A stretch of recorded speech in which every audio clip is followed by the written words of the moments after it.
Benghazi is under attack. We need immediate assistance. I've been involved with true life stories before.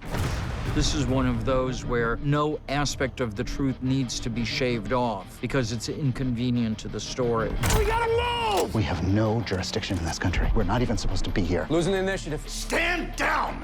If you do not get here soon, we are all gonna die. Every aspect of what really happened lent itself to making it an amazing and exciting and emotionally moving cinematic experience. It is a human story about these very heroic guys.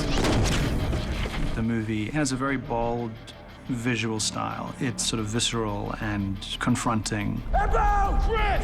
Michael's doing this right now. It's a work of passion. He wants to tell a story. He wants to tell a good story, and it's grounded in reality with also this kind of twist of what Michael Bay does. Action! He can bring out these kind of colors and textures in every way, and he's probably gonna blow a few things up. 3, 2, 1, move! Snake, we're coming in. We're on property.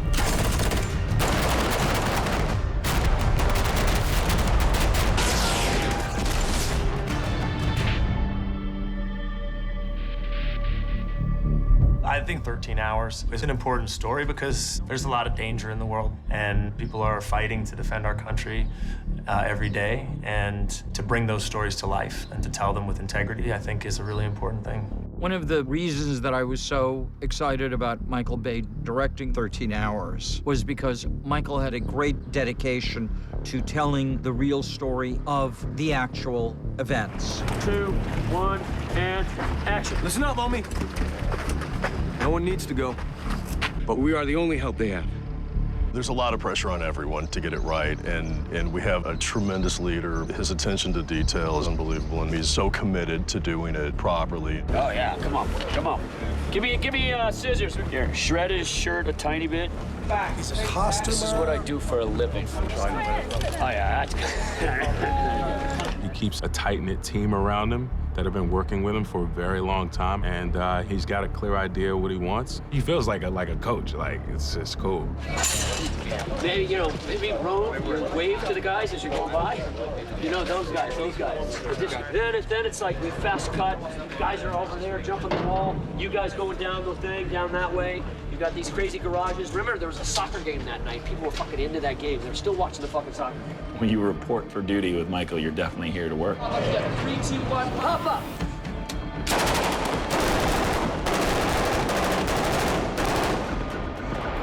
And get down, both of you.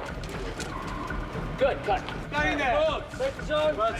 There's not a lot of downtime. You basically are either shooting And 3, 2, 1, and action, go.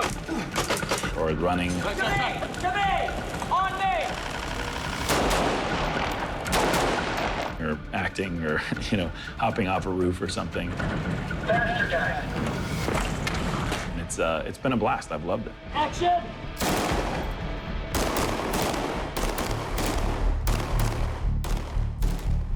How was that? Was that fun? That was fun. That was a big shot. Does it look like you're dropping people? Oh, fuck, dude, when there was a moment where I was going, blah, blah, blah, and then the grenade went, and I went, Gets it going, so you get a... The set is very impressive. It's much more people. In France, usually on a set, it's about 35 people. And here, I think it's about 300 people per day. And the energy is very high because Michael is very lively and he's all about energy and he's always like moving from one place to the other. He's got like a million ideas per minute. Put it like a barrel. Give me a barrel so we can see it. Car starts driving away. You run it. Here, shake it, shake it, shake it. Here, fire 1 second earlier. He's always trying to make everything happen at the same time. I don't know. Winging it, man. Winging it. It's foreign country, 5 languages. It's chaotic, the storming of a compound. One more take. Come on. Give me a camera. But he really, I think, likes to work in that chaos.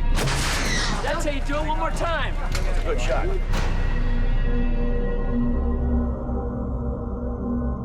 I think this picture is different for Michael in the sense that it has a different look, a different feel. It's, long lenses. You're kind of catching people as opposed to filming people. Dion, the DOP, has given this film a look and the grit, the style, the depth, with the composition. Let's rock.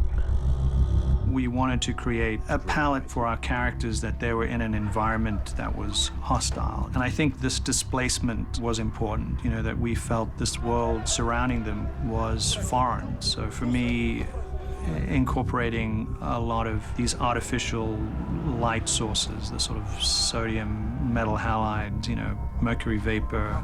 When they come, they're coming to Zombieland. These sorts of mixed tones with these sort of spikes of green, it helps create this slightly uneasy environment for our characters. Welcome to Benghazi. Working with Dion and Michael, we talked about it being real. So it's not film-like. For the most part, it's all practicals that we installed or worked with electrics and installed that are movable, and that's on every single piece down here. It was a sort of active war zone, essentially. And we looked at a lot of different tools to help the audience to follow this type of warfare. We did some tests prior to shooting, working with the Sony A7S cameras. Their sensitivity is sort of ridiculous. They have 400,000 ISO. We use these cameras in order to simulate night vision, the sort of infrared laser technology that these soldiers had as well. Should be an IR lasso visible right now. We looked at the sort of GoPro arrays, which is a great tool for freeze frame wraparound moves. It was not about trying to freeze the action. It was more about trying to sort of, you know, create these impossible moves. We could move from, you know, from behind someone to their feet in a second and a half. We have 40 GoPro cameras on an array. They're all in sync. They get the stop motion photography. It's gonna be cool. And action! 3, 2, 1, fire! We worked a lot with drones. Start the drone. The drones were both a sort of camera platform, And action, guys! but also they serve as part of the storytelling. There is a drone from Derna overhead right now. And so the drones became a great way to sort of show geography, which is so critical in telling a story which essentially is a sort of siege, is an attack.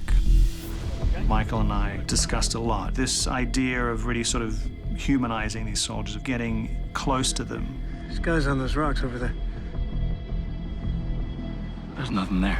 I sort of introduced Michael to Hawk close focus lenses. GRS, where are you guys? I felt, having sort of seen these Hawk lenses and worked with them a little bit, that they would be a great tool to tell the story. It's like a macro lens that can go to a T1. So they have an incredible shallow depth in getting so physically close to an actor. We are overrun. We need immediate assistance. Particularly in these heightened sort of moments of battle. Dion is doing an amazing job, and it has an anchor and a human element. It's just one of the strongest visuals I've seen in years. Just another Tuesday night in Benghazi. One of the most important things to us has been to maintain the reality and credibility in this movie. We have advisors on the set at all times who have worked for the GRS, who every step of the way give us the proper guidance. I'm a former Navy SEAL, and I operate with a team of SEALs whenever I work with Michael Bay. It's a group of 5 of us that are on set doing various chores, from security to doubling some of our principal characters for some of the fine finesse tactical maneuvering that looks very good if it's done properly. Move, move, move! I did 13 years in the SEAL teams, and I also did the GRS job. The last 5 years, I've been to Tripoli and Libya, and deployed to Yemen, Iraq, Afghanistan, West Bank, and other places as well. I'm a retired special agent with the Diplomatic Security Service. DES is in every U.S. embassy in the world. We have an important mission, and that is to create a safe environment for the conduct of foreign policy. We're also doing technical advising, going in and making sure the sets look good, helping with the actors as far as what the lingo is they would say to each other. This particular story is close to all of our hearts in my team because we lost 2 SEALs in the operation. Glenn and myself graduated SEAL training, class 211. All of us in my team knew both of those men, and it's a very important project for us because we want to be sure they're portrayed properly, and certainly we want to be sure the concept of GRS in the diplomatic field is properly portrayed. So we're going to split into 3 groups of 2.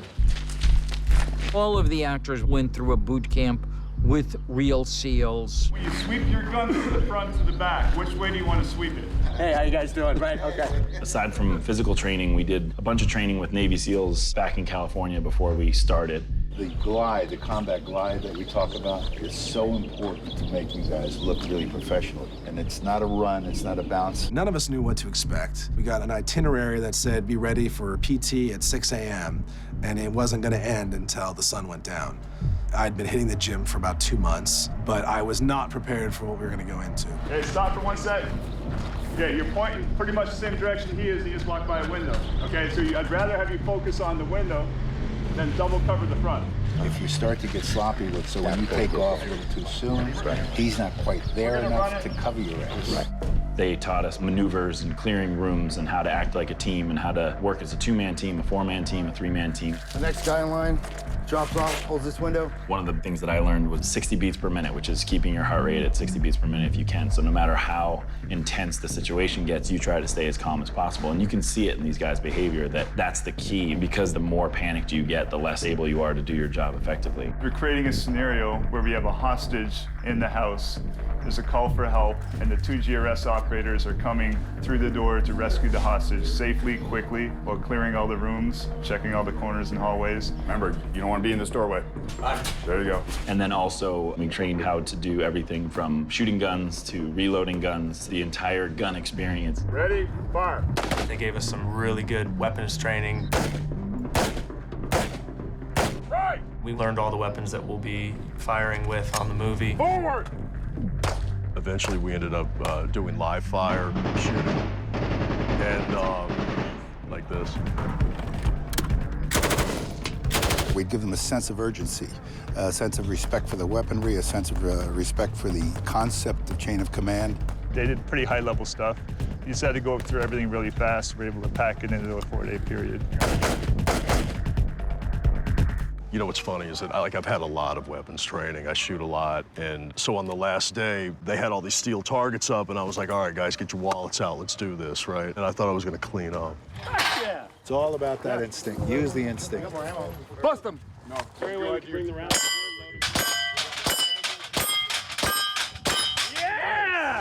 Nice. Sweet, merciful, G. And we got out, and I came in third. Like, it's amazing. We've got some real shooters. The actors can shoot. John Krasinski beat me. Yeah, he actually won, and Pablo came in second. It's hard to say that. We have come across the gold mine of marksmanship. We're very, very pleased with the results of this training. Come on, Bats. The actors can move with their weapons, and everybody looks realistic and real great. So we're going to get our troops up on top of the hill and replicate a very popular SEAL photograph of warriors on the hill before the attack. This is warriors on the hill after the training. All right, keep the war face on, guys. War face. Ready? Suck it in, Max. I'm trying. Pull it, buddy. We got into a lot of long conversations with Harry and his tech advisors about what these guys do and how they do it, and you get a lot of information that's invaluable, but there's so much that's classified information that they can't really tell you. There's so much stuff they go, well, I can't really tell you the exact specifics of that, but let me explain that, this is why we do this, and this is how that works. And more than that, you could see how these men deal with each other. Their personalities were so different, but yet they work together. You see the dynamic and you immediately go, that's the world we're all trying to find. So even though they didn't even realize that we were sitting there doing character study on them, we were. The whole purpose was so when we got over here, they were good with their weapons. I think more importantly, it also creates a bond. We isolated them, but they weren't allowed to go home at night. We just stayed for like 4 days in a hotel and kind of bonded, so they have an idea what it's like to be part of a tight unit. I think it started, creating links between them and making them a group, a solid group, spending all the time together that you really feel this brotherhood between them. Obviously, going to Libya to shoot was not an option. We just really felt like we wanted to find someplace that had real texture where we could really recreate the world. Remnants of the revolution, man. And the place that best approximated that was Malta. No, that's good. Let's put one there. Put one there. Down your. What is this one got? Do we have Arabic on this one? Put it there. Where are the Arabic ones? Yeah, that's good. Jeffrey, who I think is one of the most talented production designers working, has done an absolutely amazing job of recreating this world. Jeffrey really worked hard to sort of recreate the sort of reality of the compound, of the embassy, to sort of put us in a world that was, you know, accurate to the real events. We looked at a lot of the footage, the original footage from the Ambassador Villa. So I kind of did my own research and started sending Jeffrey pictures of taxis in Benghazi, what the town hall looked like, what the Moroccan embassy looked like because they burnt it down. So we're in not a very glamorous district called Cordine. We're here tonight with about 300 people, about 9 roads closed, 16 policemen, shutting the whole neighborhood down. Not a lot of people live here. It's like an industrial area with sports facilities, but it's also surrounded by docks, shipyards and everything else. So strange combination of kind of industry and sports facilities, but also it's a great place at night because there's no one who lives here. So you can come in here and really cause chaos, blow up cars, gunfire, and nobody really complains. All right, ready, guys? Let's go. Fire in the hole. And action, action, action. 3, 2, 1, go! Move. You want to go move? Yeah. Good. Let's do it again. But trying to create the real events by watching explosions and watching real news and trying to emulate that so you get that feeling of real life opposed to something that's magical and over the top. For me, it's taking everything down a couple notches to where it's closer to reality. There's no big overblown gratuitous action. We're definitely trying to give it a gritty, raw, natural, visceral feel.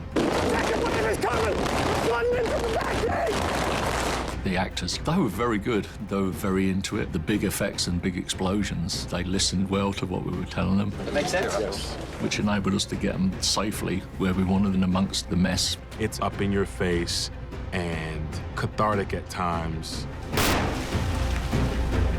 It's my first experience with stunts at this level, and I've just been fascinated by how the whole process works. You know, I love seeing how the guys set it up, how they execute it, the differences between all the different explosions. The 3 trees are loaded with rather large charges to simulate the 50 cal hits. They'll get shredded and blown up. We've got a large explosion at the bottom of the tree, and the wire rig will make that fall. Ted, you gotta knock out the technical right fucking now, man!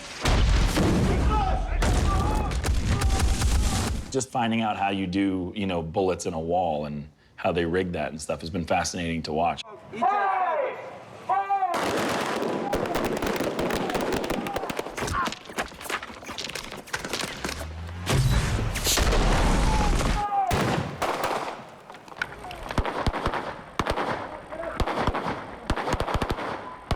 Harry gave a lot of advice on what would normally go on in those situations, as he knows a lot more. We have a charge in the back. Okay. And it's going to shoot the flame out about that long out the back. So make sure you're up on the sight, okay? Very close. Yeah, so let me see you mount the weapon. Get on the sight. Dean's gonna go ready, and 3, 2, 1, fire. And you need to move a little bit, you know what I'm saying?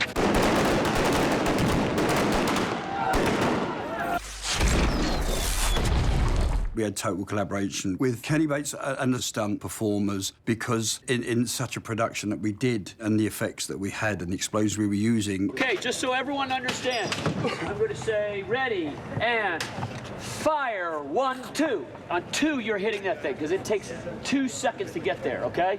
Ready, 3, 2, 1, fire. Good, good. He's gonna bring the pressure up now. Let him do his thing. Okay, a little more pressure, yeah? 3, 2, 1, boom! You get him higher, Kenny? That's good. Okay, one more rehearsal. 3, 2, 1, boom! All right, good, let's go. Let's shoot it. 3, 2, 1! The battle getting up to that compound was something else, and one of the big effects in the sequence was a series of explosions with a car getting flipped. RPG comes in, hits that car over there, boom. Gotcha. All right, that would drive you back this way, and then you come in this way as the car's going up. You know what I'm saying? Yep. And then this thing's gonna go boom, because this one's gonna go. You know what I'm saying? It's gonna go. So you get to here, boom, bam. All right. Hit, go down. But instead of you want to try to get a little air. Okay. Okay. Stand by, guys. Roll cameras. 3, 2, 1, and action.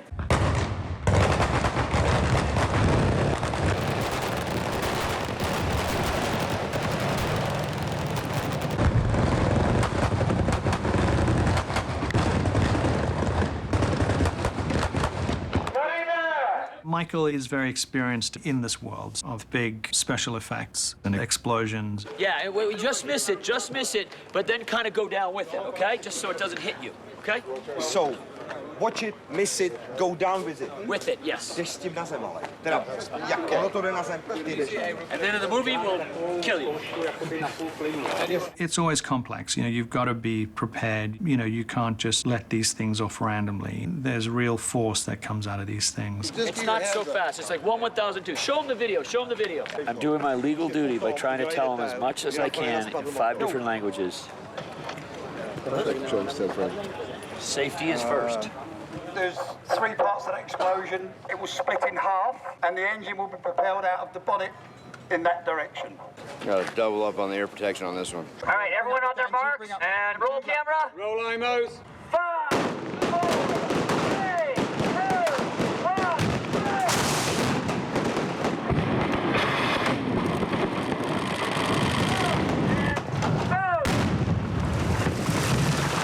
We try to keep it as realistic as possible, with as much intensity as Michael would require. He does like to portray the story in an immense way. and action.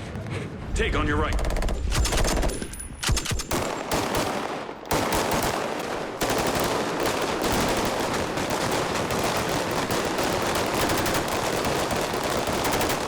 Hey, there's no way these guys are in for a night. They got a little taste of victory. There was a fire job in a car, which was a very tricky thing to do. 2 guys in a car that's burning, travelling.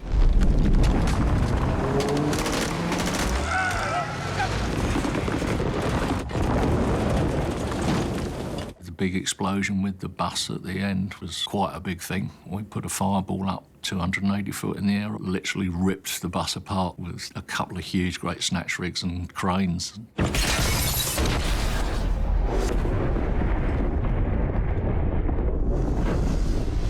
This bus over here on our left, where our heroes are traveling alongside the wall, when the bus gets hit by an RPG. RPG! Incoming! The whole back end of the bus will blow.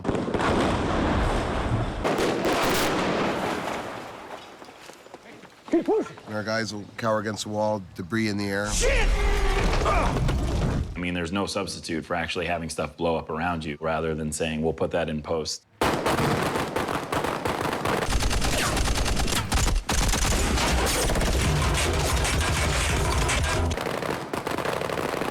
With Michael, it's all real. And so to actually be there when something blows up is very helpful because you don't have to do a lot of acting. Your instinct kicks in. Hello, Captain America. I'm fighting for my country. Very good. Got it. Beautiful. The entrance to the villa is very familiar to people who've seen the newsreel footage, and that's kind of what we try to do. Get bigger gas. More gas out of the windows, please, Tony. More gas out of the windows.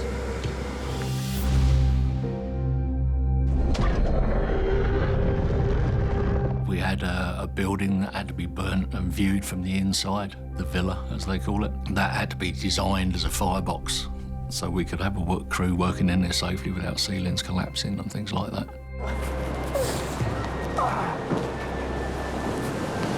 Follow him! Follow! And there was a lot of fire there in and around that building. We got through a hell of a lot of propane. It's a very busy sequence. Crash! Crash! Back! Crash! Shooting the attack on the embassy compound was actually quite an emotional experience. It was real fire we were working with, and real smoke, obviously controlled. We got separated. I can't find them. Oh, wait a minute. Our guys, how many? 2. It's too hot. Go right now. But the physical difficulty of working in that environment, it did really bring home the sort of horror of what happened. I feel like America is a country that's gotten away from connection to their military in any kind of direct and personal way. And so if this movie and movies like it remind us of those people who are doing that, and to honor them and to respect that sacrifice that they make, that's really important. And we need to do that as much as we can. I hope people can see the sacrifice. I hope people can see the dedication to their work. I hope people can see the complicated nature of these guys' work. I think that when you hear that there was a fire or that they responded or that there was gunfire, those things, you think you can process what that's like. And I think that Michael's goal here was to really make a movie that was as emotionally connecting as it was sort of that idea of you understand what happened. You really don't have any idea what happened because what these guys went through was so unique and so intense.